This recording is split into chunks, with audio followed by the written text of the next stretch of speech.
Hey guys, I'm finally back with a full-length, step-by-step video, this time and for the first time, detailing my own car, which is a 2007 Alfa Romeo Brera. Now just like a lot of these full-length videos I've been doing, this one will be largely based on product and technique testing, particularly with some new compounds that are still in their prototype stage. But if you think you've seen me doing a lot of testing on other people's cars, I can tell you right now that you haven't seen anything yet compared to the amount of testing that took place on my own car. It's actually been well over 6 years since I gave my Brera a full comprehensive detail like the one you're about to see. Though I have done a couple of minor paint enhancements, usually every couple of years or so, before applying a nano coating. I'll also let you know that for the first time since I bought the car, she did have some paintwork done a couple of months ago to address the bonnet that was suffering from crow's feet fractures due to primer coat shrinkage. And I also decided to have the rear quarter panels repainted as they were completely covered with stone chips, beyond what touch-up paint could address. I also had a whopping 5 dents removed, which allowed that I had absolutely no idea how any of them occurred. And to top it all off, my car was washed a few times without my knowledge or consent. And even after I specifically requested that I didn't want a free detail from the body shop, they still rotary buffed all the panels of my car, including the ones they didn't even repaint. The truth is that I've calmed down a lot about getting upset about things like dents and scratches miraculously appearing on my paintwork, or even someone washing my car when they've been asked not to. Maybe it's just a sign of getting older, but what's done is done, and fuming over it doesn't solve a thing. In the end, I love this car, but it's my daily driver, and I accept that I can't always control what other people do. And I'm not going to be afraid to drive it or use it, as that would defeat the whole purpose of truly enjoying it. As you can hopefully see, the car is in need of quite a thorough wash and decontamination stage. And as I've mentioned in the past, it does unfortunately live outside in the harsh Australian elements. Now, although I'm still going to give the wheels and rims a proper decon wash, I actually coated them about 6 months ago and also repainted and coated the brake calipers. I'm not sure if you can clearly see in the footage, but the coating is still going strong. So I'm not going to remove it, but rather top it up with another coating, which I'll explain and demonstrate a little later after the car's paint has been corrected.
I've discussed the importance of this wash and decontamination stages, as well as the products I'm using many times in my past videos, which are all extremely vital steps for so many reasons, and should never be overlooked or skipped, as it can cause countless issues and headaches down the track as you progress to the paint correction and protection stages. But just briefly, the car was given a pre-soaked foam using CONCOURS Snow Plus, a very thorough pressure rinse down, and a hand wash also using Snow Plus with yet another pressure rinse down.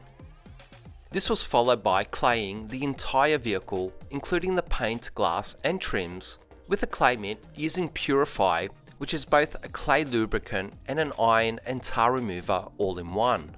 The car was then given a quick dry with a microfiber towel, and the remaining water was blown out with compressed air to ensure the vehicle was completely dry before moving it into the paint correction bay.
The final decontamination step, as always, is an alcohol-based wipe down, which is an extremely vital step to ensure that any remaining residue from the wash products and chemicals is removed, so it won't cause any issues and inconsistencies during the compounding and polishing paint correction stages.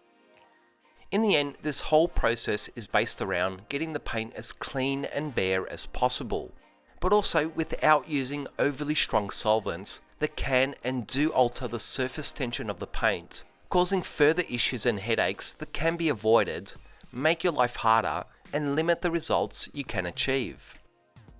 The next step was to measure the paint's thickness to gain a general estimate of how much clear coat there was to work with. With an average reading of about 275 to 300 microns on the repainted bonnet, it's really about twice as much as you'd expect on a new car, which is great to see. I also know that the bonnet was taken back to bare metal, so it is a true reading.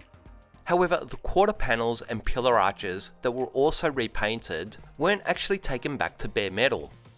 So in other words, at least in part, the reading on those sections isn't a true thickness of the new paint, as it's also reading to some extent the original paint underneath.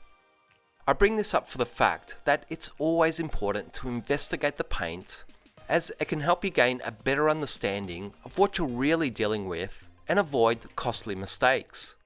The unpainted original panels are closer to about 100 to 125 microns, which is still fairly decent for an 11-year-old car. So let the testing begin.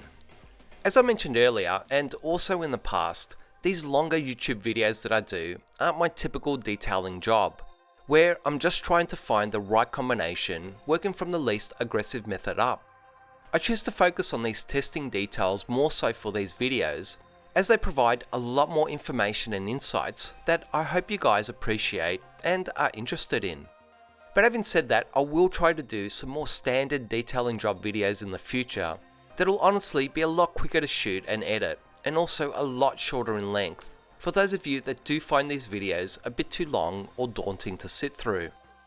To start with, I'm using the Ribes Melee Polisher for this first testing phase, starting with one of my most used combinations of CONCOURS Precision Compound on the Lake Country Blue HDO foam pad.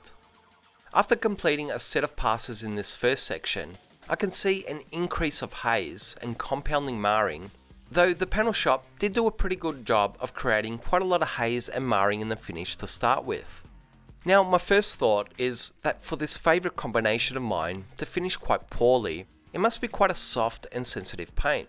But at the same time, I can still see many deeper scratches that haven't been removed, though overall many of the lighter swirls seem to have been eliminated. Now, as a direct comparison, I'm using a new prototype compound, which I'll call Prototype A, that I've been testing lately and using it here with the Ribes Yellow wool pad.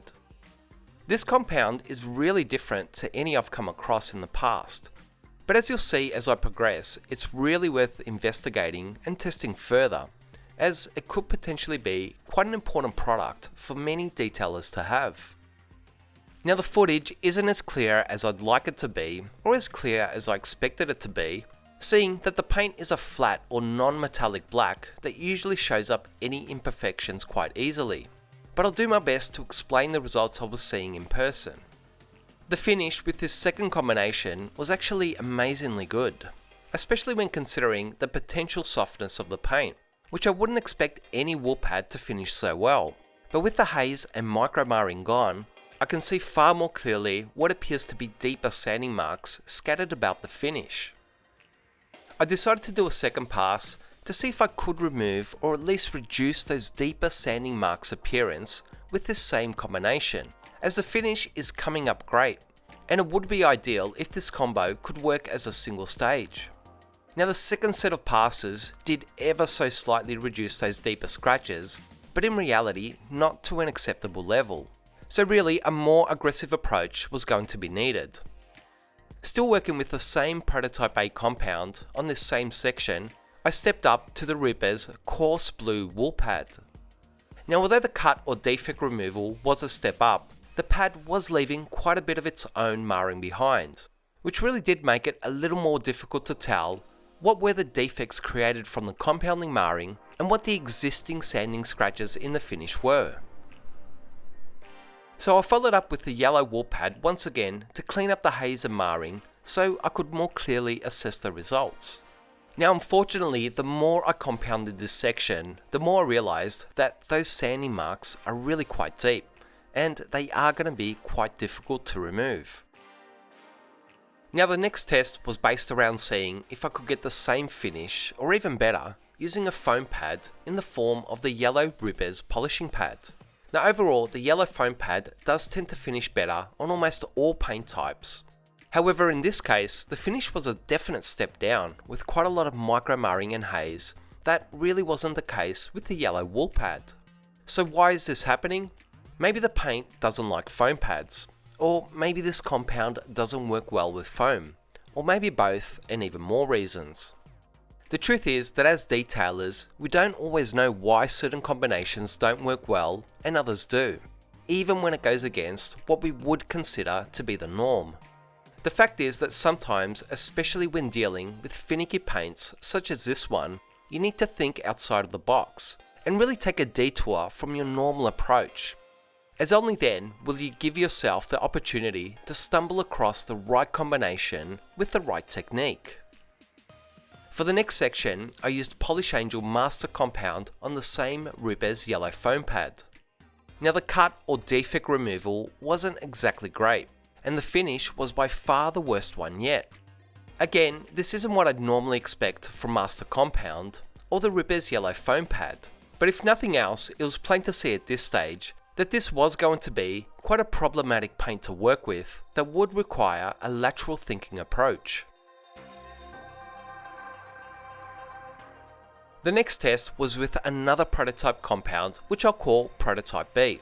It's a little different to Prototype A in that it's a more heavy cutting compound, whereas Prototype A is more of a mid to light cutting compound. Used on the Rupes yellow wool pad, the cut was actually the best one so far, and the finish, although not exactly great, was still quite reasonable and much better than the previous section. So at this stage, it is feeling like the paint really likes the yellow wool pad, at least from a finishing perspective, more so than the foam. For a third test compound, if you guys can take any more, I tested a new all-in-one SiO2 based polish, which I'll call Prototype C, that probably has more cut than any all-in-one compound I've tried in the past. The defect removal was actually quite decent, as was its filling ability and finish. But still, those deeper sanding scratches were still quite evident, as was the micro marring that I just couldn't eliminate in the finish. Though I'll add that on some paints I've tested it on, the results have actually been quite good, and it really could be a winning all-in-one polish that can also be used as a base primer for certain nano or glass coatings. I did go on to further test all these compounds using more variations with pads, as well as adapting my techniques using more and less product, changing my machine speeds, pressure and work times. But in the end, the only real success I had, at least with finishing to a great level of clarity, was still with the Rupes yellow wool pad with the first Prototype A compound, at least in this first testing phase. Now, product testing is actually something that has become a large part of what I now do. And although I share some of these prototype products with you guys, the truth is that I don't show you 90% of the products that I test, simply because there's just nothing new or different about them. There's just no point in creating more of the same products that already exist and just slapping a new label on them. There needs to be a point of difference that addresses a need in the marketplace, at least for me to get excited about a new detailing product. The ones that I share with you guys are the ones that do excite me and that do have something new to offer. The Prototype A compound is really like nothing I've used in the past, and as you'll see further on, it just has an amazing ability to allow more aggressive pads to finish down to a new level of clarity that I haven't experienced yet, and it also works with wool pads about as good as any compound I've ever tested. On a side note, I also want to express my gratitude to Rupes for creating their new refined wool pads that I'm honestly just in love with, and I really believe they could be the way forward for so many paint correction situations. Now, just before I decided to call it a day, there was one final combination that I wanted to try, which was POLISHANGEL Master Final Polish on the Lake Country Black HDO foam pad. And I also used the Rupes free spinning LHR15 Mark II polisher. In many cases, this has been my go-to finishing combination on soft and sensitive paint types when all else fails. In simple terms, it's an extremely fine polish matched to an extremely fine pad, being quite a non-aggressive combination to say the least. Unfortunately, yet again, the finish was littered with micro marring ticks in circular patterns all over the section, and although it wasn't the worst finish, it was by no means the best. But honestly, I wasn't surprised, as so far all the normal approaches just haven't worked on this paint. So after a full day of testing just on the bonnet, it was time to get the car ready for the correction process. Now, in a perfect world where time and money aren't all that important, the truth is that removing car trims such as lights, badges, skirts, wipers and so on does allow for greater and more precise paint correction abilities and outcomes.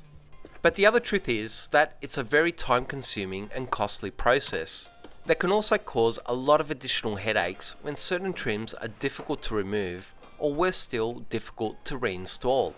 Now, being that this is my own car and I'm not in a rush or charging anyone for this detail, I can take my time to do things as I'd like. And being that I've previously removed most of the trims in the past, I already know how they come apart and how they go back. But at the same time, if I was to calculate how much time it took me to both remove and replace all the trims, it was a full day's work just on its own. Certain trims like the side mirrors and the front lights were a nightmare to remove in the past, so I decided not to cause myself more grief than necessary and leave them on.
Next was taping up the trims.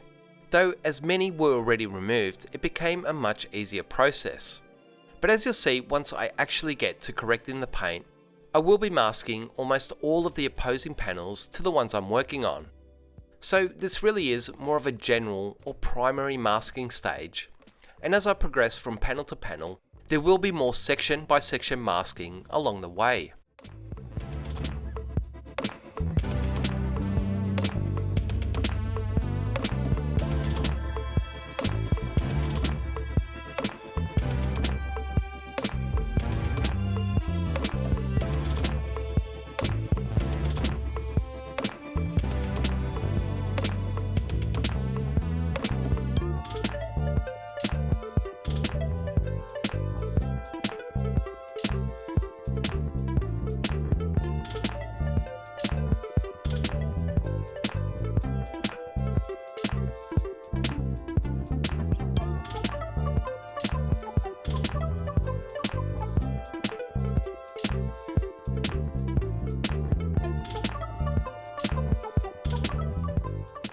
So back to the bonnet for yet another testing phase.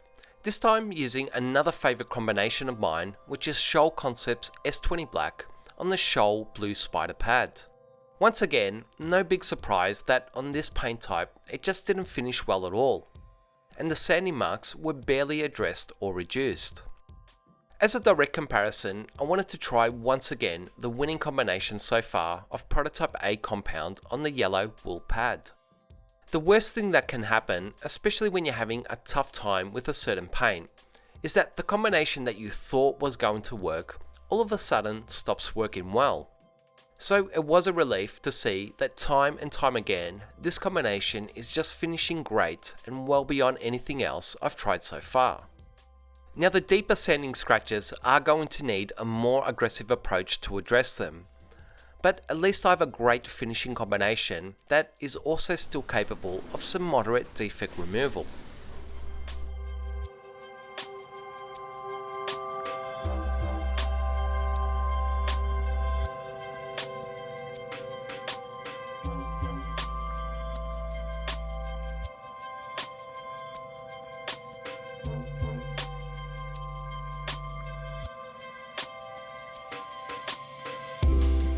Next was trying the same combination on the original paint, as it really would be ideal to use the same combination and not have to find a new one.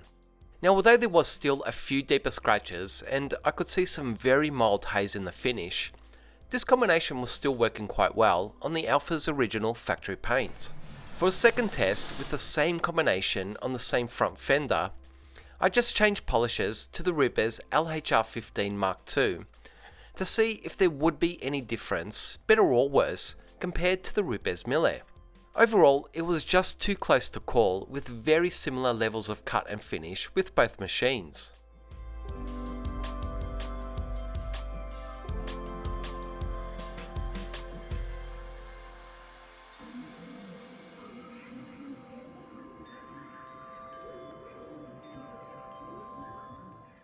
The next test on the factory paint was with the Lake Country Black finishing microfiber pad with Prototype A compound.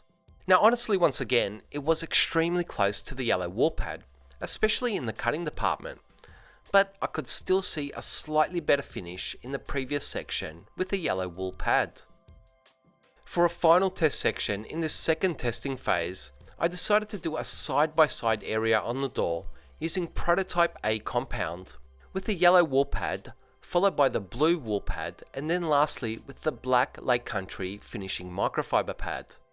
This was done to get a better and clearer view and understanding of how each of these pads work with both the compound and the original factory paint. In relation to cut and defect removal, it really was the Rupes coarse wool pad that seemed to edge just ahead in front of the black microfiber pad, followed by the yellow wool pad.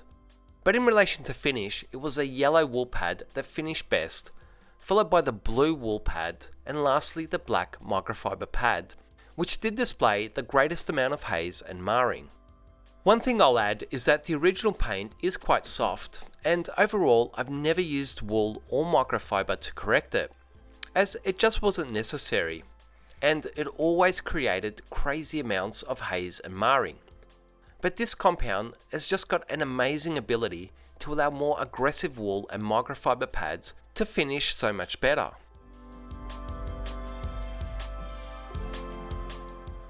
In the next step, I wanted to address about a half a dozen stone chips or nicks scattered about the car. I used a wax pen to firstly mark them all, and then began by giving each chip a light sanding with some 2000 grit sandpaper. Each chip was then given a thorough wipe down with some wax and grease remover before adding the colour matched touch-up paint with a fine tip paintbrush. The idea is to dab the paint on and let it fall and fill the chip, rather than brushing it on. And as paint contains a lot of thinners or carrier solvents, you need to build it up a little higher with the paint, as the thinners will evaporate, causing the paint to sink back into the chipped area. If the paint still goes down a little too much once it dries, as you need it to be slightly higher than the surface, just add some more touch up and build it back up. You really need to give it a good couple of days to properly set before resanding and polishing it, or it simply will come off when you try to refine it. I do have infrared lights which I use to speed up that process, but it still needed to set for at least 24 hours. I'll be refining the touch-up paint areas as I work from panel to panel, giving the paint as much time as possible to set, which you'll see a little later on.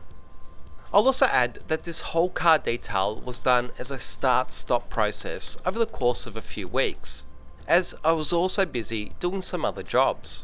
So some of the footage isn't in chronological order, as I did try to edit in a more seamless start to finish flowing manner.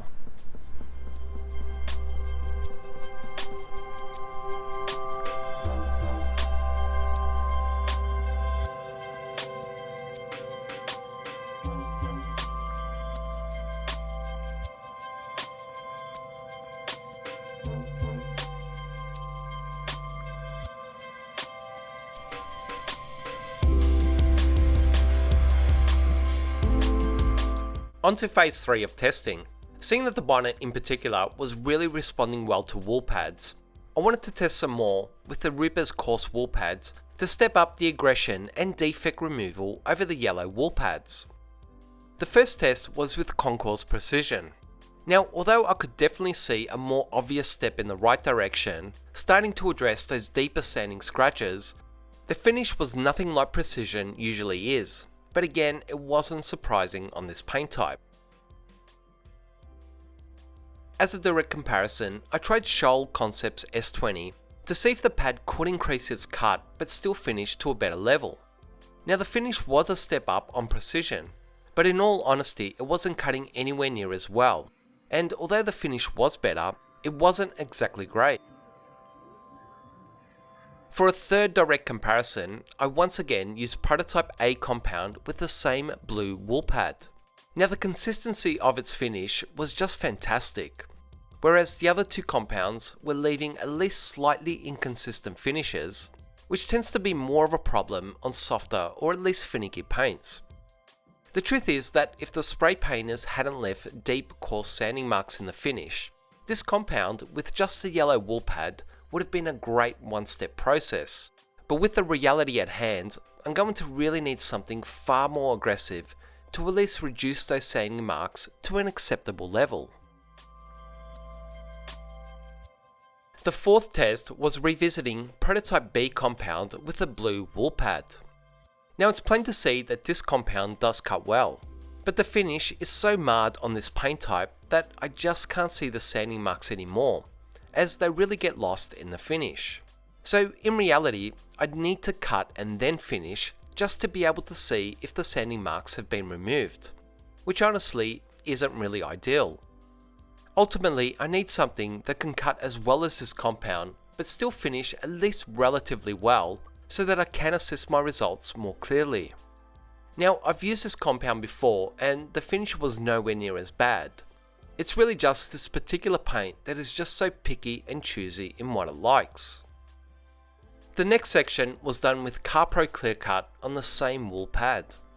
Now, apart from Prototype B compound, CLEARCUT was the best so far at reducing the defects, and its finish was a slight step up on Prototype B, allowing me to better assess the finish. Now the truth is that I don't expect any aggressive compound to finish well on this paint, nor the coarse wool pads, but being able to find a combination with increased defect removal, yet still have a reasonable finish is the goal, as it will allow the second refining stage to be far quicker and easier. The final test in this section area was with the last cut compounding glaze, which to be honest I was really hoping for that magical cut and finish balance. As you'll hopefully be able to see shortly, it really was the winner here. Now I'm not saying it worked like magic because the finish was still hazed and the sanding marks were still present.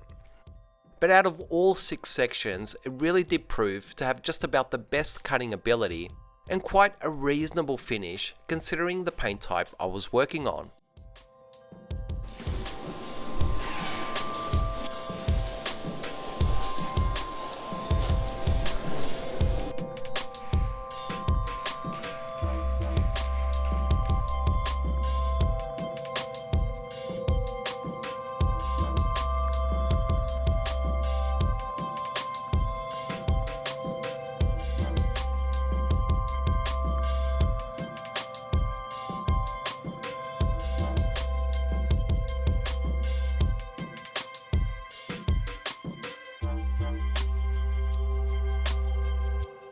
To get this whole section back to a level clear finish, I gave it a quick polish with my finishing combination of Prototype A compound on the yellow wool pad. It was then time to see what it's really going to take to remove these sanding marks with the last cut on the blue wool pad. Then a direct comparison switching to the Lake Country fibre cutting pads to see if microfiber would be better or a more efficient approach. In the end, the microfiber cutting pad was the slightly quicker option, but to truly remove the sanding marks entirely, there would be no getting around that the bonnet would need to be resanded at least with 1500 grit sandpaper. Now when I say that the sanding marks are deep, I'm not talking about 3000, 2000 or even 1500 grit sanding marks. The paint has really been knocked back with something more like 600 to 800 grit that hasn't been well refined. And although another course of action could be using a rotary, it's still going to be quite a time-consuming process. And the even bigger issue is that in all honesty, I really don't want to remove that much clear. The truth is that in a couple of years, I'll be correcting the paint again, and probably again another 2 years after that. As I really have no intention of selling this car, and nor do I want to repaint it again in the future. I've talked about my personal philosophy about preserving my car's clear coat in the past, so although I'm still going to reduce those sanding marks, I'm not going to remove them completely, as it really would mean removing quite a lot of clear coat in the process. Maybe I'll address them further in a couple of years or a couple of years after that. And because I'm preserving the existing clear coat, I'll always have that option in the future. I also need to face the fact that it is a daily driver and not a garage queen that will most likely have new dents, chips and scratches to also address in the future. On to number 4 and the final testing phase for those of you that are keen enough to be still watching. So with the repainted bonnet sorted out, using the last cut on the fibre cutting microfiber pads for the first stage, and prototype A compound on the yellow wool pads for the second stage, it was time to finalise the original factory paint. Now since there was no sanding marks on those panels, and the paint is on the softer side, I wanted to see if the last cut on the Rippers blue wool pads would be the best way forward for the cutting stage. Now overall, just a single pass seemed to remove almost all the defects, which in those sections are really just light to moderate swirls. I then used prototype A compound on the yellow wool pads to refine the finish and see if this two-stage process and combination would work well together. Now overall, I was happy with both the cut and the finish, but compared to the bonnet, there was still a touch of haze in the finish and reduced clarity.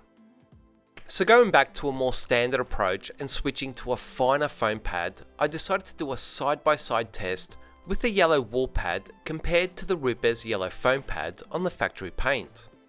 As you can hopefully see, the foam pad did finish better here with reduced haze and increased gloss.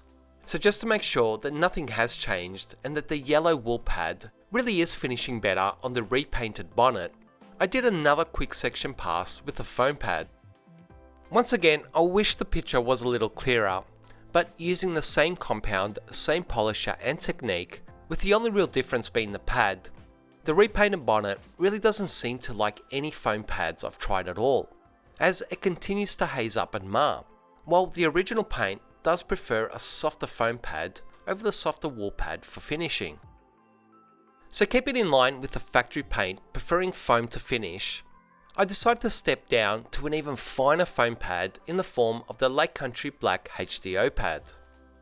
Once again, the clarity of finish was a step up and the paint really started to intensify and become a rich blacker tone.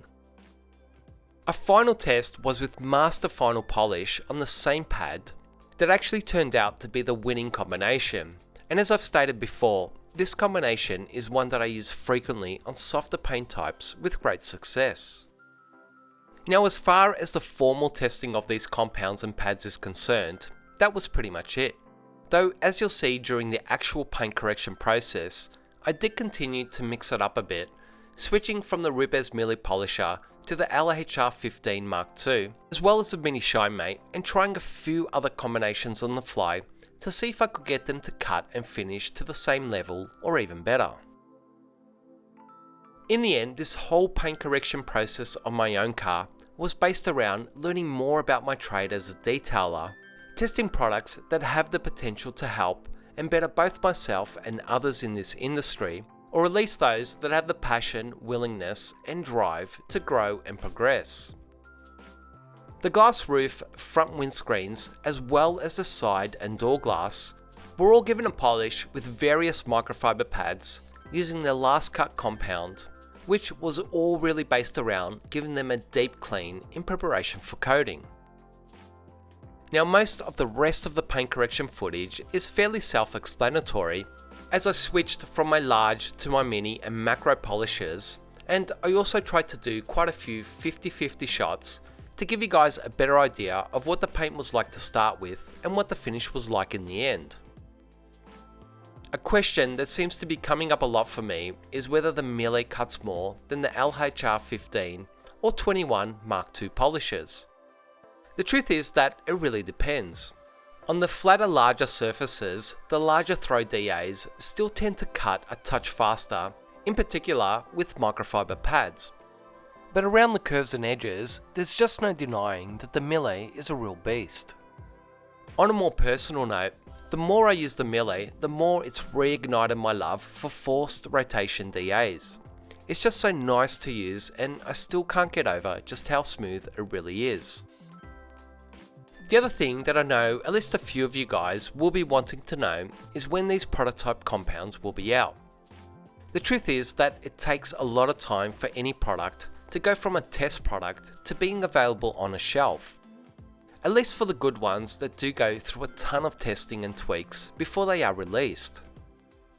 There actually are a couple of past prototype products that I've shown in my videos that are actually almost due for release, and I'll do my best to let you guys know when that actually happens.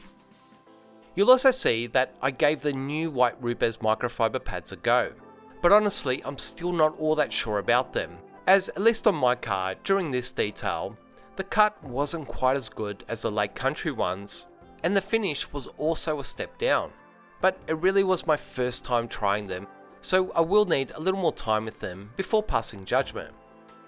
I'm sure most of you must be sick of the sound of my voice by now, so I'll keep quiet for the rest of the correction stage, and I'll pick it up again once we get to coding in the protection stage.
With the correction stage completed and the entire car wiped down with clarity, ready for coating, I firstly decided to coat the rims while the car was still up on the hoist.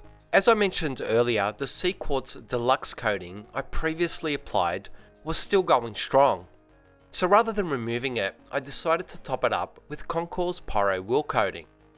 The great benefit of PYRO is that apart from how super easy it is to apply, it also works extremely well over existing coatings. Now, if you want to get the very best durability out of PYRO, it will last longer when you do apply it to bare rims that have been correctly prepared. But even when used over itself or another coating, it will still last quite a while. PYRO really is a wipe-on or spray-on nano coating with no flash time needed, so you can really just immediately wipe it off. But at the same time, you can still give it a few minutes if you want to do a couple of rims at a time, and it's still just such a breeze to wipe off. The added richness it gave the rims looked absolutely fantastic, just taking them to the next level. To get a perfect application of the tyre dressing, I also applied it while the wheels were still elevated, using ZAINO's Z16 tyre dressing, which is still an absolute favourite of mine. It really just applies so well and evenly, getting into all the rubber's intricate areas, and it's also self-leveling and drying with such a deep, rich satin finish that I absolutely love.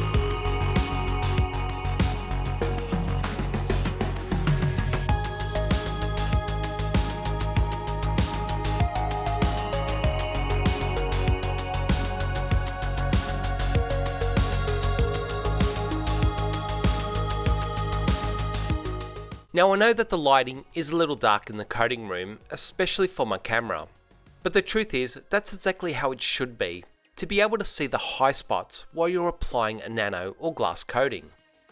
This room has been specifically set up for coatings with diffused and bouncing light off the white walls, but I'll hopefully talk more about that in a future video, as well as do an introduction to the facility once it's all completed and set up, which should hopefully be in a month or so. My coating of choice, as most of you that follow this channel may have guessed, was Nova Pro.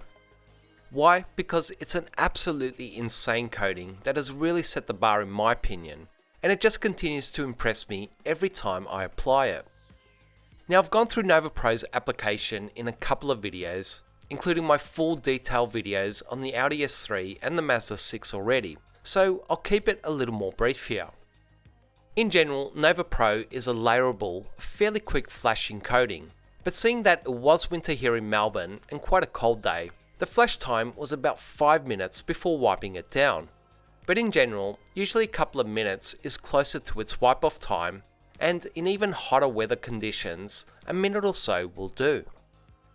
Now keeping in mind that this was a testing based detail on my own car, I did play around with the wipe off times as well as working larger and smaller sections to see what more I could learn about this coating, or really nano coatings in general.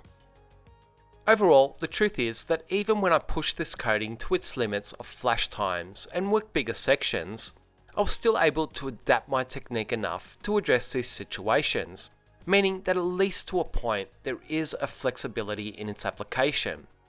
Though at the same time, if you're not overly familiar or experienced with coatings, I do suggest that you always stick to the manufacturer's recommendations, or have a look at my past videos where I go through quite a few different coatings and their more specific applications.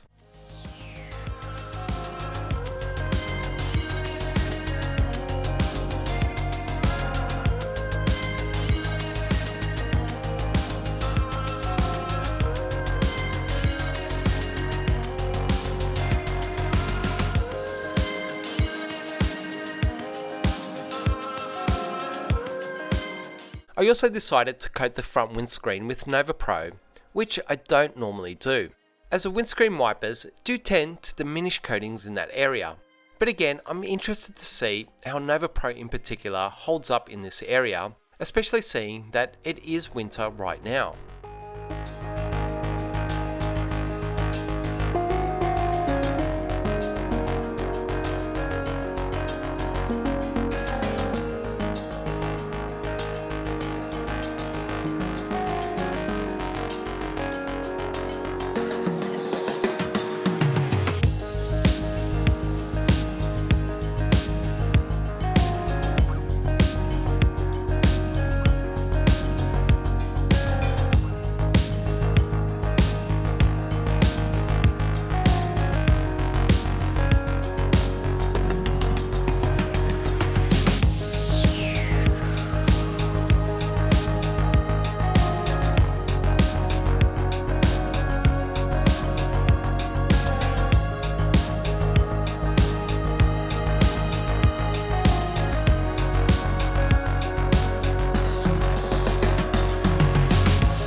I actually only did apply one layer, as I know it will still easily last well over 2 to 3 years, which again is my personal preference, as I prefer to detail my own cars every couple of years or so. But 2 layers of Pro should really comfortably see it last up to 5 years in most cases. As amazing as the paint looked after the correction stage, the coating really did take it to the next level, giving it a real glass-like mirror finish, and adding even more saturation to the dark, rich black finish.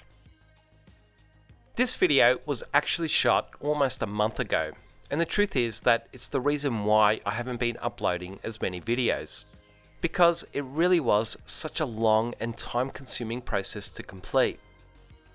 I realise that these longer videos really aren't everyone's cup of tea, but I really hope that all the hard work and time that went into making this video does make it worthwhile and appreciated.